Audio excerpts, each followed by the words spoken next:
Yeah, so our first question is, how did you get to where you are now, and at what stage in your life did you decide to make art your career choice? Okay, it's a bit of a loaded question, but I'll try to get through. So I always knew I wanted to be an artist ever since I was a little kid. I was drawing, and throughout high school and everything, I was in like the AP art classes. That was my passion. So I went to kind of like a general education college. I went to Penn State University here in Pennsylvania, and I got a BFA in art, but it wasn't necessarily an art school because everybody, I'm sure you guys dealt with this, was like, how would you go to an art school? Don't you want a plan B? That kind of thing. So you know I kind of took my chances with the general education, and went to Penn State. But I think what kind of benefited me from going to a school like that was it forced me to kind of get out of my comfort zone. I was taking classes like math and science and all that other kind of junk, and I was still doing like oil painting and digital art, figure drawing, that kind of thing. And what it kind of forced me to do was like do my own homework. So I'd come home, I'd have my homework from school, but then I'd also force myself to work on a project on my own. I knew I wanted to do this as a career, so I thought to myself the only way to do that was to treat my personal work as if it was a career. So I built up a portfolio and I started attending events, and I'm sure Oliver already knows like this whole story because we've known each other for quite a while now. And basically, what I ended up doing was going to this convention called DeluxeCon, and there I met up a bunch of Magic the Gathering artists and other artists that had worked on card art and book covers and stuff like that, and that really inspired me. Even though I wasn't so much a traditional painter, and a lot of DeluxeCon is that traditional painting kind of thing, just seeing all that beautiful work was like, I was like, I have to get this good. I need to get as good as these other people. How do I get there? So from there, I started talking to the artists, and a lot of what I heard was like, yeah, you're getting there. You need to tweak a couple things, but come back next year and we'll look at your work again. So I took the advice of these people and just like worked my butt off to try to get to where they had asked me to get to. And every year it was like, oh, just do this and just fix this, just fix this. And finally I got to the point where I was getting commissioned by Fantasy Flight Games to doing Lord of the Rings and the Game of Thrones trading card game art. So that was kind of like my first step into professional work. Besides that, I had been doing some other free sort of projects. I'm sure some of you have dealt with this, where somebody will hit you up and be like, hey, I love your portfolio. I'd love you to work for us. You're like, oh, that sounds awesome. And they're like, well, we can't pay you anything. You're like, oh, man. So I kind of forced myself to do some of that stuff just to, get my foot in the door sort of thing. And let me take a step back too. I was working on a video game project for free, and my art director at the time was actually the person that had suggested that I go to a LuxCon in the first place. So, me being older now, it is kind of cool to see how all the pieces kind of fit together. And I had always applied to, the big studio jobs, the jobs that everybody wants, like, I want to work at Blizzard or Riot or something like that. Me particularly, I wanted to work, at a company like Ubisoft, for example. Like, I love Assassin's Creed. And I wasn't even getting rejection letters, I was just getting, like, nothing back. So that's when my mindset sort of changed to being like, all right, should I just stick with this freelance thing? And I did that for a number of years. I was doing, like I said, the card art. One of my other really big projects was I got hit up by Sundance TV to work on some illustrations for a TV show, but the illustrations would be featured on their website as kind of like a companion to one of the stories they had on there. So I was doing all that kind of stuff, and then I finally got to a point where I was like, not getting paid the amount I want to get paid. Nobody's really giving me a chance as far as studio work. And if I work for another company online, the chances are it's going to fall through. And that kept happening to me over and over. I was working for a company that got Kickstarter funded, and it eventually fell through. So I was like, okay, I need to become more entrepreneurial myself. I need to be the person to start leading these projects, and that's when decided to start working on this Mask of Semblance game. So I don't know how much Oliver has told you guys about me, or how much you've seen, but for the past almost 2 years, we've been working on this game, Mask of Semblance. To supplement my income, I'm still obviously working freelance on the side for now, but we've been pitching to publishers, and we just showcased at PAX East this past year, and we just signed up to showcase again next year. Currently, we're building a demo. So that's, I guess, a 5-minute explanation of how I got to. Well, I think you already know the answer to this because you did the mentorship with me, but I really think that doing studies every day helped me the most, like quickly advance. And that's what I kept hearing over and over. Everybody was like, use references for your illustrations, and when you're younger, you kind of just always draw from your imagination. And to a certain extent, that's a good thing, because now if I were to sit down and I didn't have a prompt in front of me, I just had a blank sketchbook, I'd be like, oh my God, what do I draw? And it's kind of sad, but thankfully I'm keeping myself busy enough with projects that I always have prompts fed to me. But yeah, doing the studies every day, it sets your mind in this sort of like problem solving, like analytical sort of way. And it forces you to replicate what you're seeing from either life or a photograph. And your brain starts to pick up on those little things, after a while, obviously. Like, this is random, but like, if you were to draw a face, you notice that usually if the light is above you, you have this little like lighter line above your lip. And that's just some random knowledge that you will acquire after a while, and you'll start to pick up on. And there's obviously plenty of things similar to that. But then when you go back to imaginative work, you can pull from that bank you have in your head and just kind of fire away at it. I find myself needing less and less reference the more work I've done, because I've done so many studies in my time. And now I don't take the time or make the time to do studies as much as I used to. But there was a good year where I was doing them pretty much every single day. So I think that answers the question. Yeah, no, that's awesome. The other thing too, is just in general treating your artwork, like I said before, like it is a job. Like everybody has their schoolwork and everybody has their projects that they have to do. But if you really want to sort of like make it in this industry, you have to work at it, and you have to work at it consistently. You can't come home and be like, oh, I'm too tired to draw today. And I personally think the best way to get around that is to like set not only goals for yourself, but time limits for yourself. So I think it's manageable for every single human being to say, like, I can draw 1 hour a day that's not related to my schoolwork, for example, or something like that. So that's also how I got better. Yeah. Awesome. I'm not sure if you covered this, but education-wise, did you go to art college? Was it? So yeah, I went to Penn State and I did get an art degree, but yeah, I have to say, like, I took oil painting class because I wanted to learn how to oil paint. Right. And I get there and I learned how to cut wood and stretch a stretcher myself, which is knowledge I will never ever have to use ever again. And I also learned that the teacher thought that oil painting also meant, gluing string to the canvas. So my teacher once asked me to do a collage, and I just said, no, how is that going to help me become a video game artist? And they're like, well, you kind of have to think outside the box. And I was like, no, I don't think you're retarded. So,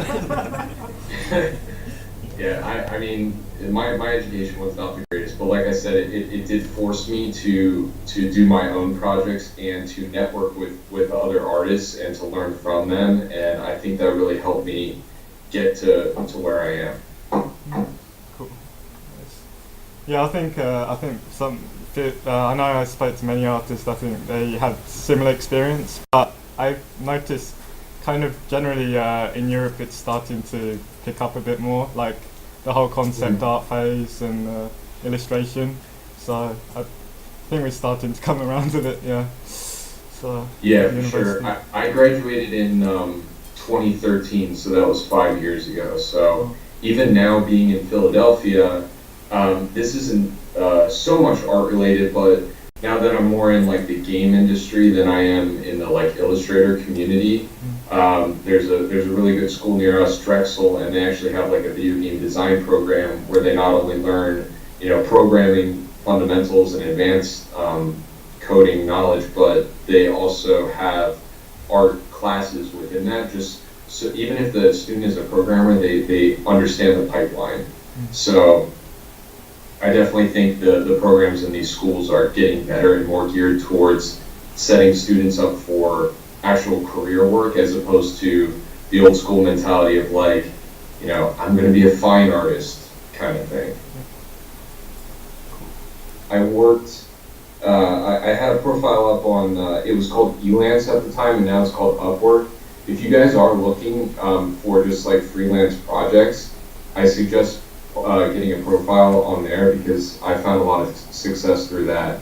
So this one, for example, I did for the Lord of the Rings, I'm pretty sure. Yeah, Lord of the Rings card game. And what I love about working with this company is that they give you a generalized prompt. The only sort of rules with working on these cards is that I'm not allowed to work based off of the movie look at all. It has to be based off of how I interpret the text from the book. So they'll usually give me a passage from the Lord of the Rings book, and I'll have to interpret that. Sometimes they'll give me a link to the wiki article where they'll show artwork from previous artists, but they're usually pretty lenient with how I design specifically, and they usually let me kind of do whatever I want, which is always fun. But the text is obviously descriptive enough that you can get a good idea of what to draw. I don't think I have like the prompt for this one specifically on me at the moment, but yeah. Awesome. So, with client work like this, I used to make a ton of sketches and send them out, but I always found that the client has a knack of picking the worst one, the one you hate the most. So I usually limit it to one or two now, and I make sure that I really, really like both of them. But usually I even before I gather reference, I'll make like a little thumbnail drawing, and then I feel like if I need reference to be able to work that thumbnail up, so that the client can understand like what they're looking at, I do that. And the way I typically work is like I'm a lefty, so the right side of my screen is all reference images. Like I have a separate Photoshop file with all the images in there, and then I work on the left. And generally my workflow is line drawing, and then fill with like straight colors underneath, and then kind of paint over my lines. I try to mimic oil painting as much as I can. I don't really like working on tons of layers, and I don't really like working with the lasso tool and the pen tool too much. If I need a really hard edge, I do. But generally, I like to keep everything organic and fresh. And I like to have these kind of like lost edges, if possible. I just think it gives it a more natural feel. I don't think I could ever be a matte painter if I tried, because that work is like way too clean for me and too photo bashy for me. But I like how that stuff looks. So. Awesome. Yeah. No, thanks for sharing. That's it's really great. Yeah. Yeah. One of the questions was, what did you enjoy the most drawing when you were a child, like when you were younger? What did I enjoy drawing? If you can most? remember, yeah. I feel like most kids, I loved drawing anime. So I'd watch Dragon Ball Z, and I would like pause the screen on like a scene that I really, really liked, and I would try to draw that. When I was really, really young, like even before anime was more mainstream, I would set up my action figures and I would try to draw them. This was when I was like 4 years old. Um, so yeah, I was always into superheroes and anime and video games and that kind of stuff. So I think my work kind of always reflected that. And I always loved characters more than anything too. I'm starting to like environments more now that I'm having to do them for my game. But I think I consider myself first and foremost a character concept artist. What's my favorite? Okay, probably if I had to pick, probably Death Note. I just have a lot of nostalgia for that show. Might not be the best anime, but it's fun. What was your like favorite medium? Like, what did you used to? Definitely digital painting. I don't like to get messy. But I have to say that I don't know. Here, let me see if I can show you guys. Oh, cool. Awesome. So I broke out my oil paints a couple weeks ago because I've been digitally painting for years and years and years, and I'm just like, I want to make a piece of art that I can physically hold and possibly hang up on my wall. And I know you can print out digital art, you can print it out on canvas, but there's just something about that tactile feel that I felt like I was missing. And I also kind of felt like understanding how to mix paints in real life would help me with my color theory going back into digital. I think I do a pretty decent job at like a limited palette when I paint digitally, but I was really inspired by looking at some of Cynthia Shepard's videos because she paints with like 5 colors for her studies, and she has a lot of like gray tones with like poppy reds and blues, and I just find that really beautiful. So I wanted to try that out. Yeah, you mentioned Cynthia Shepherd. Yeah, I've seen a lot of her work as well. It's really cool. Yeah. Do you follow her YouTube channel as well? Like. Yes. Yes. Yeah. Yeah, and I know her personally. She's one of the people, one of the first people that kind of like almost mentored me when I was first attending a LexCon. Like, who are your main influences as like inspiration as an artist? In terms of art, I don't know. That's a hard question. So I have people that I really really like, but I never wanted to ever try to be like someone, if that makes any sense. I think my style is kind of like an amalgam. If you join, I feel like you guys can like get like, oh, now I know why Nik's style looks like this. It's because this is the kind of art I like. I like some art that kind of has still that anime aesthetic, but I also love realism. So something like this with those like poppy colors, but still a little bit exaggerated features is like my ideal style. I also like that kind of like chunky brush, kind of look, something like this. And that's something that I like to replicate. Stop sharing. So if I were to like name drop some people that I really like, I was really inspired when I was in college by like Brad Rigney. I don't know if you guys know his work, but like he has this like hyper realistic style, and I think he uses a lot more 3D models now. But I know when he was first working, everything was just straight up digitally painted, and I looked at that and I was like, how can you pull that out of your mind? What else do I like? John Silva. I like John Silva's work as well. He also has that like very sort of hyper realistic look, but he throws in a little bit more of a fantasy vibe to the way he paints, and I know he's had like that kind of anime influence as well. So Wasn't there? Didn't you have an interview with John? So like, wasn't you guys interviewed? Yeah. Yeah, I interviewed him on my Art Bros channel. Yes, yeah.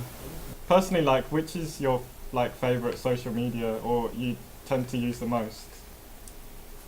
I feel like I'm more old school, so like I still like Facebook. I feel like younger people are starting to get away from it. Mm. But I also think obviously for artwork specifically, like if you're going actual social media route, like Instagram has got to be the best. I mean, it's just a picture platform. Now that I'm more in the game industry, like I said, as opposed to Illustrator industry, people keep telling me, "Oh, you have to be on Twitter. You have to be on Twitter." But me being like more of a visual person, I don't really get it. So my advice would be to just utilize all social media. I mean, it's never going to hurt, and it's only going to help you promote yourself and your work more. And as far as uh, art websites go, definitely ArtStation is where you want to be posting. I think DeviantArt can always help, but I think ArtStation is like the professional portfolio place that you should always be posting your work. And anytime anybody asks you to just send work on the fly without having to like put together a portfolio, you should just send your ArtStation link because it's got such a nice layout and it's like easy to view. Awesome. Kind of following from the social media thing, like I want to get onto like the art pros as well. Yeah. Yeah, kind of like why did you like set it up and like what do you hope like for the future of the community on this as well? So going off of the story I was talking about before, that art director that I had that suggested I go to a LuxCon. The first time I met him in real life, because I had been working with him online for like a year and a half, it was really cool to meet him in person. But I met him and he goes, "Nick, you're such an art bro." I'm like, "What do you mean?" And it's one of those things I don't know if you just kind of have to get to know me or something, but I'm like I'm into sports and I'm into like heavy metal and stuff like that. So I guess that's where like the bro comes from. And I just thought that word was so funny. So I made a friend with my business partner on our bros, who's Derek Rodenbeck, and he was the first other art bro that I had officially met. And the first time I met him, it was at a drink and draw in a comic book store, and we were drawing a figure, and we were talking about like bodybuilding. I was like, "Oh, this guy's also an art bro." So I was friends with him for a couple of years, and we finally decided to dive into YouTube. And basically, what we wanted to do with that platform is not only give the informational videos that you see a million times, like this is how you paint a sphere and that kind of thing. It was more along the lines of like, what does it take to be an artist, and what does it mean to be an artist, and what is a day in the life of a freelance artist look like? Because I'm sure you guys can all relate to this as well. Half the people that ask you what you do, you're like, "Oh, I'm a concept artist." They're like, "What's that? Do you do graphic design?" They're like, "No, I draw characters for video games." They're like, "So do you like work in 3D?" It's like, no, you kind of have to have a 2D, drawing before you dive into 3D. Not all the time, but you know what I mean. So we wanted to kind of like share that with the world. We were like, he was living next door to me, and we were like, a lot of what we do in the day is really cool. Like, we wake up and we get to draw all day. Like, not a lot of people can say that, and we wanted to just share that with people. So that's kind of what happened with Art Bros. It's died just a little bit, the actual YouTube channel portion, because Derek now has a child and a wife, and we're just both really busy. It's not an excuse, but we did create this Discord server that Oliver is also a part of, and we almost have like 500 members in there. And I try to be as active as I possibly can, but I hope that is like the Discord server to be in terms of like sharing and learning. So that's what I've been trying to do recently with the brand. Awesome. Yeah, I noticed because I do kind of sometimes check on the group, and I think it grew like 100 in like a month or something, and it just really fast, yeah. And yeah, it's crazy. I think what happened is if you Google search artist Discord, yeah, our video pops up because we actually made a video promoting it. right. our video pops up like on the first page of Google. I don't know if it still does, but it had been for a while. So Yeah, it's. I mean, yeah, it's a cool community. I've noticed more and more people sharing and interacting a bit more. So yeah, yeah. yeah, Yeah, I wanted it to be a place like I originally had thought of doing, weekly studies, because that's what I was trying to advocate. Weekly studies, making art friends, that kind of thing, because I've learned in my career that all of those things are important and they all kind of go hand in hand with each other. But when I don't have, I keep saying have, when I don't make the time to be as active as I possibly could be, a lot of the people don't end up doing the weekly studies, they'll just share their own work anyway. So I'd like it to eventually be to a point where we have a system going and like we can give out prizes or something for the winners of these contests. But until then, it's just a cool place to hang out and talk to some other artists.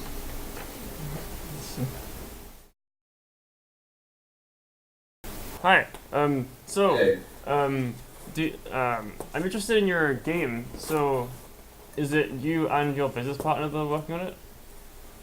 Yeah, so right now it's me and Armand working on it. I obviously do the majority of the art, and he does the majority of the programming. But we both kind of sit together and talk everything out.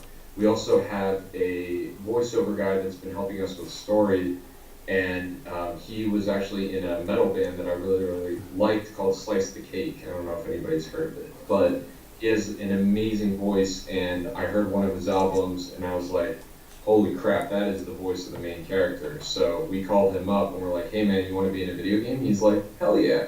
So we've been working with him for the past year and a half. We have a musician as well, and then we just have some other people kind of sprinkled around helping us out.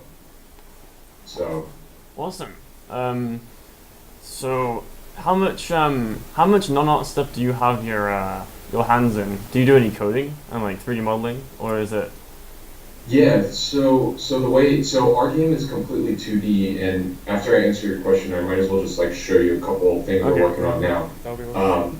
But yeah, our game is completely 2D and isometric, so we don't deal with any 3D assets. Um, as far as coding goes, when I first decided I wanted to make a video game, I just dove right into Unity and I looked at some tutorials and I essentially taught myself how to code. I had like a background learning some Java in college, but it was just like one small class, so I at least had a basic knowledge. But I was kind of like, oh, other people have made games by themselves. Why can't I? And I made like a small little demo with my character and stuff, and then I obviously hit a wall because I'm not a programmer. So I hit up my friend Armand, who I've known since I was like, I don't know, 14 or something like that. And he went to Drexel for programming. So we've been working on that for the past 2 years. So yeah, I still hop into the engine and work with him. If we're working on like a really complicated problem, like I might be able to talk through Yeah. a solution possibly, but he has the coding knowledge to be able to like actually put it into use. So I guess you can like speak his Yeah. language. So you could be like, this array is causing an error, Yeah. or yeah. Exactly. I did in college. I did some Unity, like rudimentary, like pillaging the official Unity learning tutorials, in tandem with doing my art. I found that quite a challenge, but I guess like it's good to like it might come into play in my future if. Yeah, exactly. And it's most artists should be able to hop in there and with a couple tutorials at least be able to like play around with some stuff if they're interested in it. Mm-hmm. When you talk about your daily studies, how long did you do them for? What was your So usual? I try to limit myself to an hour a day. Sometimes if I didn't have too much other work going on, I would push it to tops for like 3 hours. And if I felt like the study I was working on was about rendering more than anything, I would split that up into chunks. So like maybe 3 day, 1 hour chunks. Okay, because So I've got into the habit of doing 1 hour studies on my iPad in the morning. I've been keeping that up for a while, and I've noticed that that's definitely like had some effect, if nothing else. So do you do any, like, when you do? But I don't really. I kind of just pick an arbitrary object. Like, I don't think. Well, actually, I do sometimes think like I want to get like a specific attribute to study, but for the most part, it's kind of just. I'm drawing that now today. Do you? Yeah. So I find the best place to find like photo reference is Pinterest. They have the best like curation of like nice photographs, but you want to think carefully about what you're studying, or else, like you said, you will just fall into the cycle of just like replicating work as opposed to learning from it. I watched this really good video about studies that I think Anthony Jones did, and that really stuck with me. He basically said, like, do your study until you feel like you learned something from the study. It doesn't need to be a finished piece, it's a study. Like, who cares? You don't even need to show it to people. You just need to learn something from it. So, I know not everybody is as meticulous as this, but what could help possibly is making a calendar for yourself and dividing it into like, environment is day 2, lighting is day 3, something like that. Yeah. And stick to a regimen. And if you stick to that regimen, you're going to continue to learn the things you're weakest at.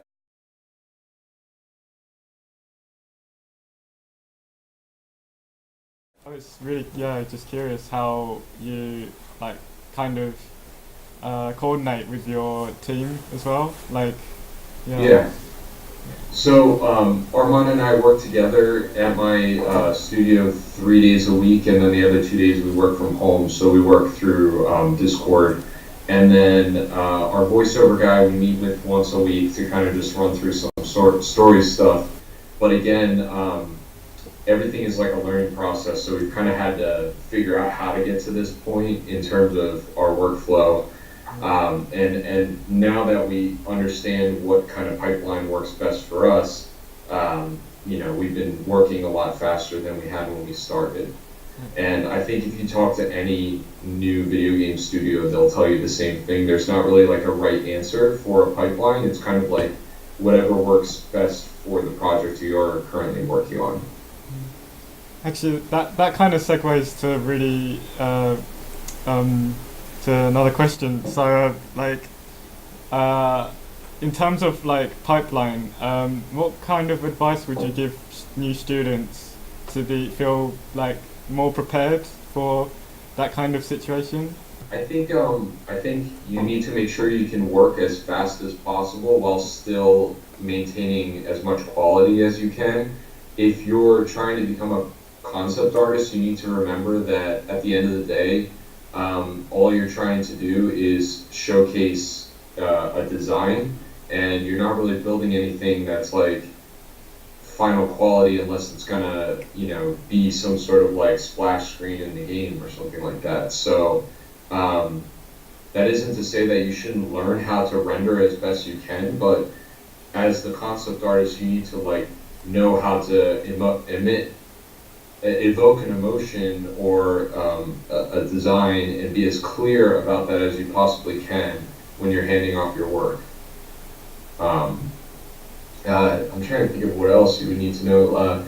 Again, like I said, I think any studio and I can't speak from experience, I can just speak for what I know from talking to friends, but any studio you work for is going to have a different way of doing things. I know some studios are going to expect you to have stuff done in a day, whereas other studios are going to give you a week for the same type of thing, because they're going to expect different levels of polish on your art. So I guess the best thing I can say is just be prepared to be a versatile artist and practice working really fast and getting your design across, and also practice rendering out and being really polished with your work. So, yeah. In terms of networking, like how would you kind of, do you have any suggestions or advice on networking, like conventions? Yeah. Yeah. I think that's actually probably one of the most important things to know as an artist, and that was also kind of the point of the Art Bros thing to talk about. But as a freelance artist, you may say like, okay, I'm working for somebody else because I have clients, but at the end of the day, you're working for yourself and you are your own boss. So you need to learn how to become a business person as well as become a really awesome artist. You also need to learn how to become a good person in general as well. A lot of us tend to, be a little bit more introverted and sit in our studios and work all day. And if you're the best artist in the world, then that's more okay because, you can send your work and somebody will want to hire you. But 9 times out of 10, a lot of these studios hire people that they already know personally or like. And if they know of somebody, it's most likely because they have a presence. There's a presence to them, and there's something either inspirational or interesting about that person, and that's what draws these companies to the people. So you kind of have to think of yourself as like a walking billboard for your own art. In terms of like specifically networking, my advice is get to as many public events as you possibly can, and I know that's easier said than done depending on where you live, but even if you can make a trip out to like a big art convention once a year and force yourself to do that every year, you're going to start showing face and people are going to start remembering who you are, and that'll lead to more opportunities than if you went to like 10 different really small events kind of thing, if that makes sense. The other thing too is you should be as active online as you possibly can as well. I think there's a time and a place to share the best work you possibly can, and that would be sharing something like that on ArtStation. But in terms of just like getting yourself out there, just like if you're drawing sketches in the morning, like take an Instagram picture or do like an Insta story or something like that, and like start pumping out stuff and start pumping out content so that people will know who you are. The only way to get a job is if you have friends, and you always want to accumulate as many of these art friends as possible because it's like you can help them and they can help you at the end of the day. So the other thing I want to bounce off what you're talking about being professional is also one of the biggest things you need to learn as an artist is being able to take critique of your own work and try as hard as you can and not to get offended by anything, because or like bummed out if you bring your work to an art director and they say like, oh, you're just not there yet, or like, oh, how do you think you could get this job if you don't even know anatomy? If somebody were to say something like that and something like, oh, I'm never going to make it, you say, okay, I'm going to make a goal to see this art director again next year, and I'm going to show them. I'm going to work on my anatomy and be the best anatomy artist I can possibly be, so that next year they're going to want to hire me. So those are the kinds of mentalities you need to have in order to get what you want in your career. When you go to a convention, do you like try and have a table, or like do you kind of like what would your advice be? Would you Yes, yeah. like are you just there to talk to people, or are you there like trying to like have a table and sell your art? Is that the way you network on the convention? Yeah. Or is it more just go there and talk to the art director and like? Did you hear? Yeah. I heard. I got the gist. So I think when you're just starting out, it's always good to showcase your work as much as you can. The downside to that is like there is a cost to preparing a table, and usually if you're just starting out, nobody knows who you are. You're going to spend more money putting the table together than you will selling your work, which kind of sucks. Unless you're like totally into doing fan art all day, which I'm not particularly. So I think getting yourself a table will like automatically put you in that like professional mode where people, it's almost like easy because people are already coming up to you. You don't have to make the initiative to come up to them, and it's good practice to talk about your work when it's like laid out in front of you and everybody can see it. You have talking points as opposed to like forcing yourself to just talk to like random people just to kind of network. Once you feel more comfortable doing that, I think it's okay to take a step back from doing the convention thing if that's not your thing. I do know artists that like they love doing the convention circuit. They will attend anything and everything, and that's like how they make their income. But if you're trying to get like a studio job or client work, you probably have more luck schmoozing and going to more social type events. Like you're more likely to get a job talking to an art director over a beer than you would be talking to an art director showing your portfolio. So I don't know. It's whatever kind of feels right for you. I think is the best answer. But it's definitely a good experience no matter what to at least do a couple conventions showcasing your work with a table.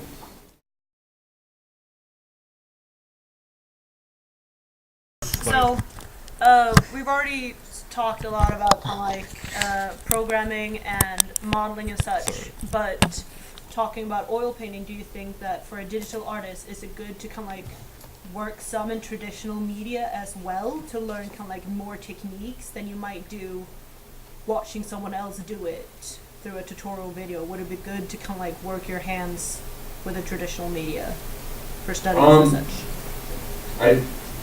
So I'm already like I've already had somewhat of a career, and I still suck at oil painting, to be honest.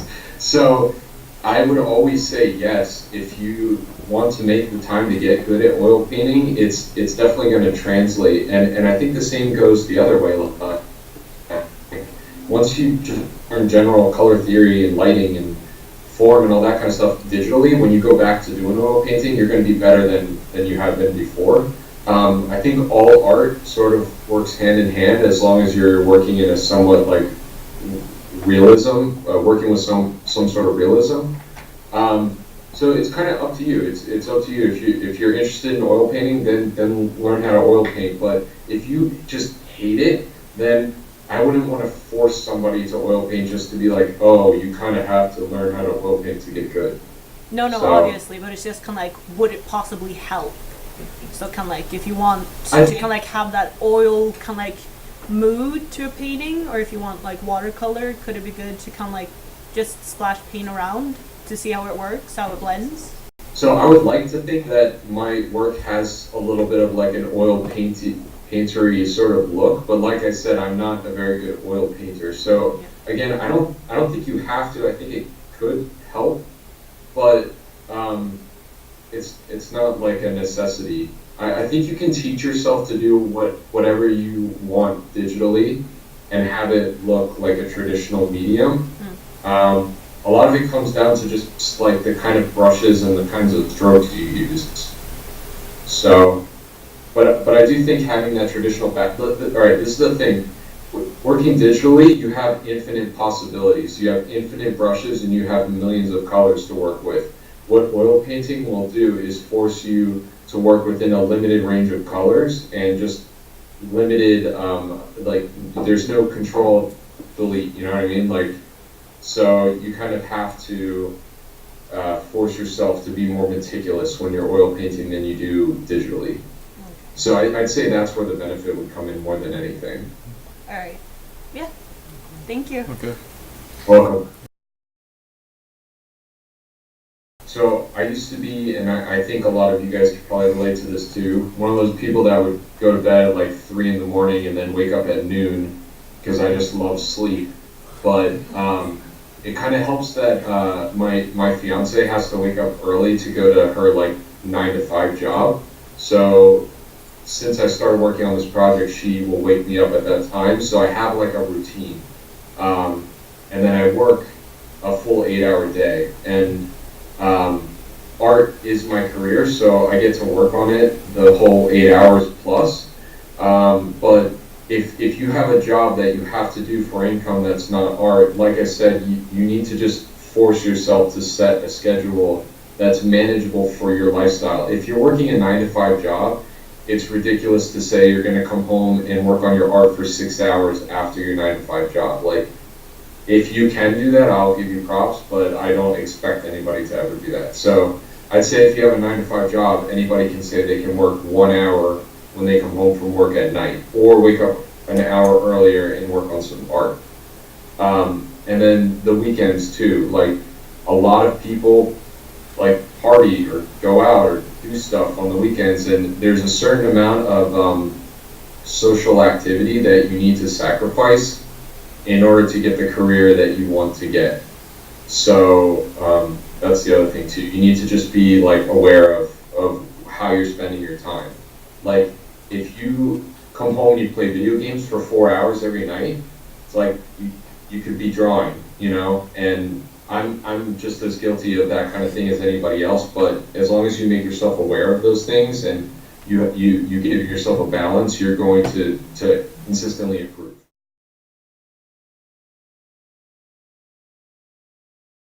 I'm interested in how Mask of Semblance developed as an IP. Like, did it culminate from like years of old sketchbooks and like note taking, or did you kind of just like make it up in one sitting, or? So I always like to think of myself as like a storyteller. I think I'm more of a storyteller than I am an artist. Like ever since I was a little kid, I was always thinking of like cool ideas as opposed to like actually putting them down on paper. So Mask of Semblance was first just a concept. I think at the time that I came up with the like very general story, like I had already started building a game because I knew I just wanted to make an action RPG. So that's what I was building. But the story is, I read the book The Alchemist by, what's his name, Pablo Coelho, and that story really inspired me, and I think a lot of the themes of Mask of Semblance sort of come from that. So that's sort of how that all came together. And then from there, the very first step in terms of design was making the character. Like, I knew I wanted a character that wears a mask, so I started drawing that character until I just felt like I had him.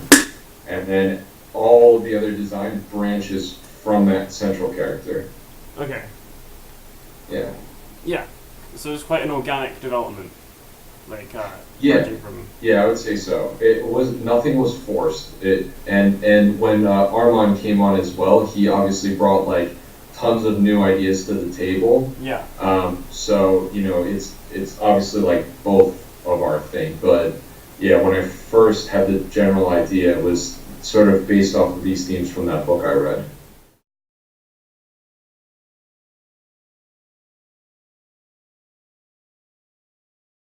I would like to say that I have no regrets or anything like that, but I think for us the most valuable thing we could possibly have is time. And now being, you know, like closer to 30 than I am to 20, you know, it's kind of just like, oh man, I wish I had just like practiced more, you know? So that would be it. It would just be like I'm telling you guys, like get into a regimen of doing work. And I think if I had started that at an earlier age, I'd be more technically proficient than I am now. But besides that, you know, I'm pretty happy with how everything has turned out, and I think having that mentality kind of always keeps you optimistic as opposed to feeling like you like missed out on something. So it's never too late to start doing art. It's never too late to get good at art. So you kind of just have to like make of it what you can while you can. Okay, so what do I want to be remembered for is this game I'm currently working on because it's my baby and it's the first project that I have run, you know, or helped run. So I want to leave a legacy with these stories I'm trying to tell, and I want it to be something that people will love and forever want to play. What was the first part?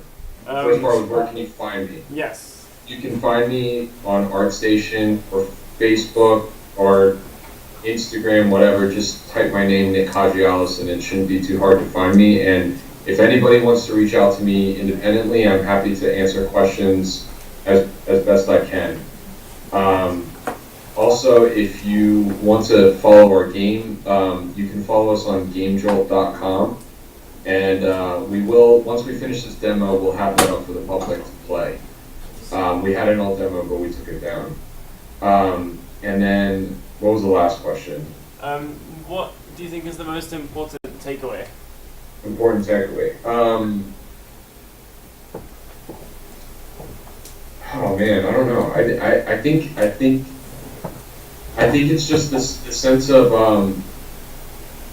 the whole thing about networking and being more business minded as an artist is kind of collaborating you from the rest, because let's all face it, there's always going to be another artist that is better than us. So what makes you unique is you as a person first and foremost.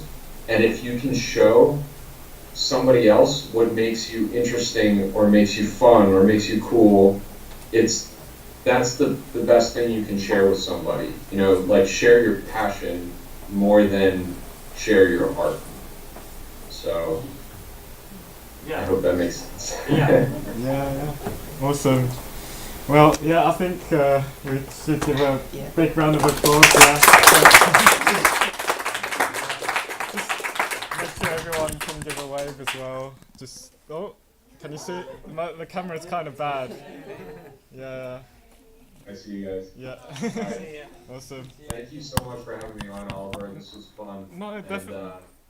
Yeah, I'm happy to share anything else that you guys, could have me share. So, like I said, feel free to reach out to me. I'm happy to talk to people if they need any questions answered. Right. So. Awesome. Thank you. Yeah. Thanks, guys. All right, Oliver. I'll talk to you later, man. Yeah, sure. Yeah. All right. All right. See ya.